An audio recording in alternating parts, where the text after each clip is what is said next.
पंचायती संस्थाओं को पंचायत दिवस की शुभकामनाएं देता हूं। और बड़े खुशी की बात है कि आज जो 4 अलग अलग कैटेगरीज थी जिसके अंदर प्रधानमंत्री ने अवार्ड देश की 300 अलग पंचायतों को दिया है, उन 4 कैटेगरीज में हरियाणा प्रदेश की 9 पंचायतें सम्मानित हुई है। इससे पहले भी हरियाणा को ओडीएफ में और ओडीएफ प्लस प्लस के अंदर 2 बार पंचायती राज में एक्स्ट्राऑर्डिनरी काम करने के लिए सम्मानित किया गया है। उसके साथ जो पिछले वर्ष 26 जनवरी को हरियाणा ने एक मॉडल बनाया था लाल डोरा मुक्त गांव बनाने का, उस मॉडल के अंदर हरियाणा प्रदेश ने सिरसी गांव को पहला गांव बनाया था जिसके अंदर 100% गांव के लोगों को उनकी रजिस्ट्री डीड्स दी थी। 24 अप्रैल 2020 को प्रधानमंत्री ने 3 महीने बाद उस मॉडल को देश के 8 अलग राज्यों में इंप्लीमेंट किया, जिसमें हरियाणा प्रदेश के 200 गांव लाल डोरा मुक्त हम बना पाए। और पिछले 1 वर्ष के अंदर जब ये 8 राज्यों के अंदर कार्य चला, हरियाणा ने एक्स्ट्रा ऑर्डिनरी काम कर दिखाया, जिसका आज नतीजा भी सामने आया कि प्रधानमंत्री ने जब 8 राज्यों में इस मॉडल के तमाम अडॉप्टेड विलेजेस उनकी जब लिस्ट निकाली तो 4000 गांव में से 1300 से ज्यादा गांव हरियाणा प्रदेश के थे जिनको हम पूरी तौर पर लाल डोरा मुक्त बना पाए। और जो लगभग 4,07,000 के आसपास आज डीड्स ऑनलाइन अप्रूव हुई है, उसके अंदर 23% से ज्यादा डीड्स केवल मात्र हरियाणा के गांव की है। मैं ये अपने आप में एक अचीवमेंट मानता हूं कि हमारे गांव के लोगों को उनकी आधिकारिक जमीनों का अधिकार मिल रहा है।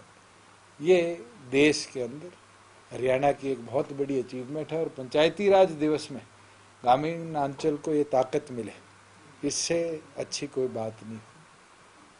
उसके साथ साथ हमने रिव्यू लिया है जो हमारे लाइवलीहुड मिशन के तहत हमने पिछले वर्ष भी जब कोविड की फर्स्ट वेव आई थी तो सेल्फ हेल्प ग्रुप्स के माध्यम से मास्क बनाने का कार्य शुरू किया था। मैंने आज डायरेक्शन भी दी है कि तमाम ग्रामीण अंचलों के अंदर जो हमारी महिलाएं हैं उनको हम कपड़ा उपलब्ध कराएंगे और दोबारा जो 3 लेयर मास्क की प्रोडक्शन सेल्फ हेल्प ग्रुप्स के माध्यम से बड़े लेवल पर शुरू करवाने का हम काम करेंगे। और डिस्ट्रीब्यूशन भी जो हमारे राशन डिपोज है उनके माध्यम से एक्सेसिवली कराएंगे।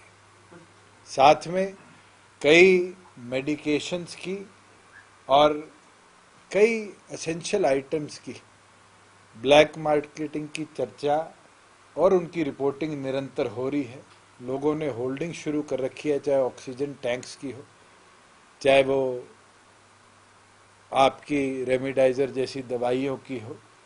उसके लिए एसेंशियल कमोडिटी एक्ट्स के तहत हम ये डायरेक्शन अब इशू करेंगे कि अगर कोई इस तरह की होल्डिंग करता पकड़ा जाता है तो उसको फाइन नहीं, उसका अरेस्ट कर उसके खिलाफ इस एक्ट के माध्यम से सख्त कार्रवाई हो कि हरियाणा प्रदेश में इस तरह की जो दिल्ली में खबरें आ रही है ऐसी कोई भी किसी भी एसेंशियल आइटम्स की कमी ना हो।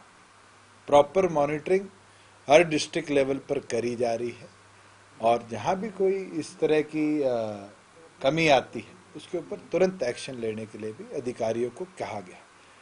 साथ में जो आज 2 बजे जॉइंट कमेटी की एक बैठक थी उसके अंदर में मैंने आग्रह किया है कि एक नोडल अधिकारी सीनियर आईएएस ऑफिसर हम प्रदेश में लगाएं जिसके अंदर केवल मात्र ऑक्सीजन सप्लाई, ऑक्सीजन सिलेंडर्स की मूवमेंट, इसके ऊपर specific monitoring and reporting and emergency crisis resolution तुरंत प्रभाव से इसके ऊपर एक सीनियर आईएएस अफसर डिप्यूट हो जो उसकी कार्रवाई को देखता है। सर ये कुछ अवार्ड्स भी मिले हैं आज पंचायती राज जो दिवस था उसके मौके पर अम्बाला को जैसे मिला दीनदयाल उपाध्याय अवार्ड, तो किस तरह से सभी को देखते हैं, क्या कौन कौन से अवार्ड? 4 अलग अलग कैटेगरीज थी।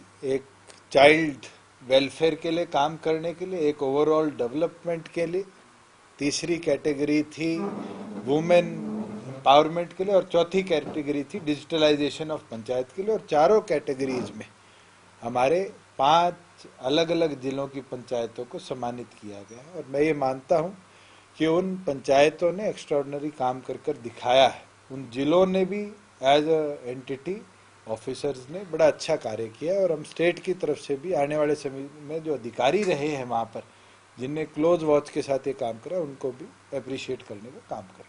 कौन सी पंचायतें हैं?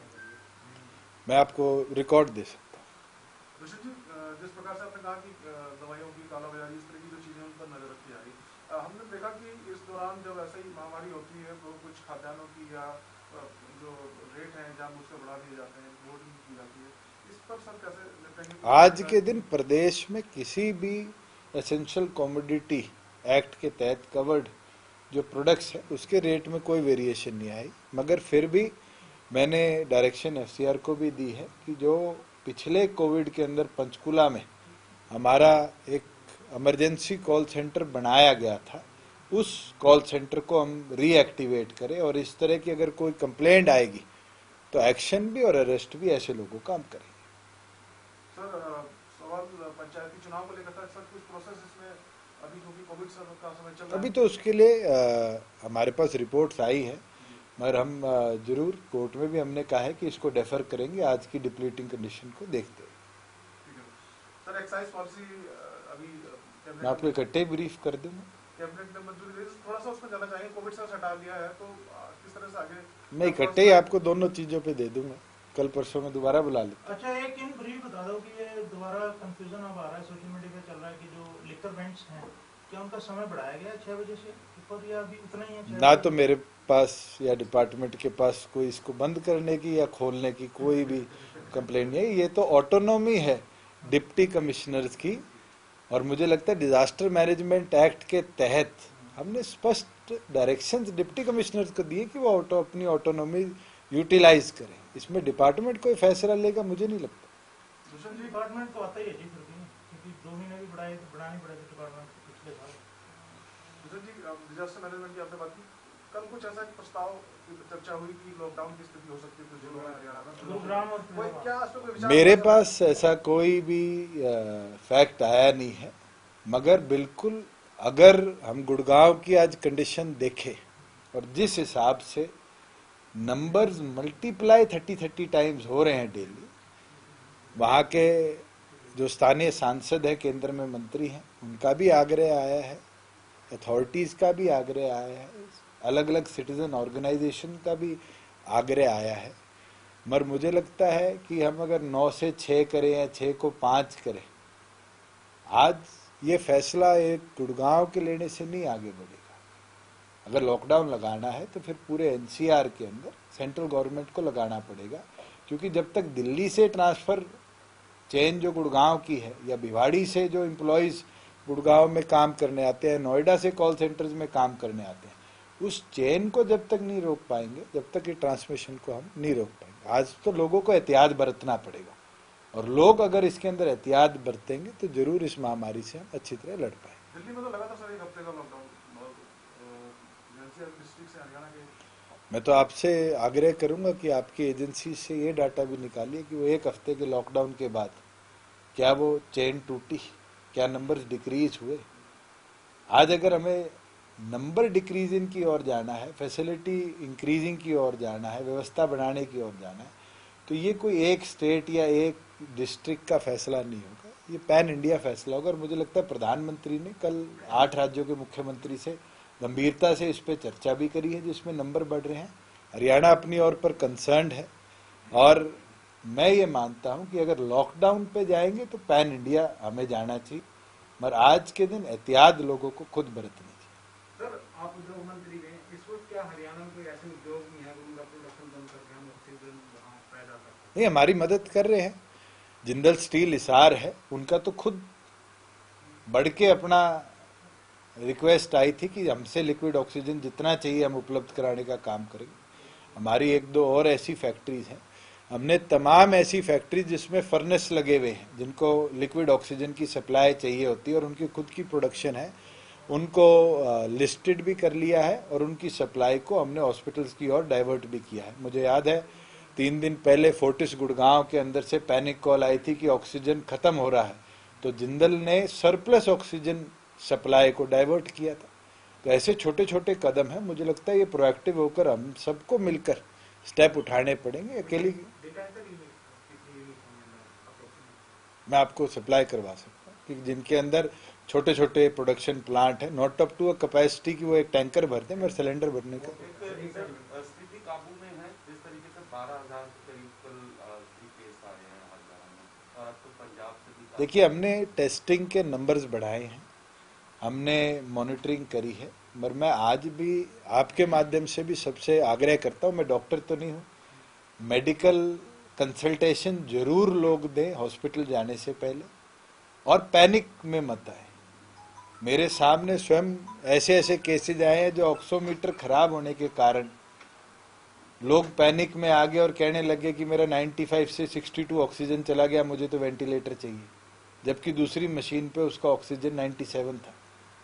तो मुझे लगता है कई बारी पैनिक भी एक नर्वसनेस क्रिएट कर देता है। प्रॉपर डॉक्टर की कंसल्टेशन के बाद ही आप हॉस्पिटल की तरफ जाइए। आज के दिन कोविड के अंदर मैं स्वयं घर रह के ठीक हुआ था। अगर आपके सिम्टम्स नहीं है या माइल्ड सिम्टम्स है या आप घर रह के तंदुरुस्त हो सकते हैं, मुझे लगता है हॉस्पिटल में आपको और ज़्यादा इन्फेक्ट होने का डर हो सकता है। घर में रहकर तो आप जल्दी तंदुरुस्त हो सकते हैं।